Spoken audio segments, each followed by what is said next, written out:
タコを追加しました。かわいい。ブレンダーでお部屋作り3日目。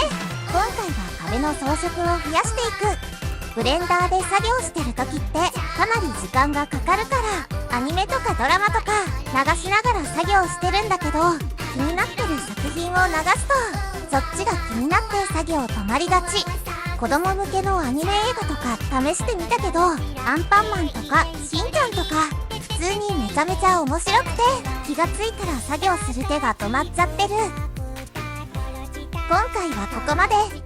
そろそろ色もつけたいね。次回でほぼ完成しそう。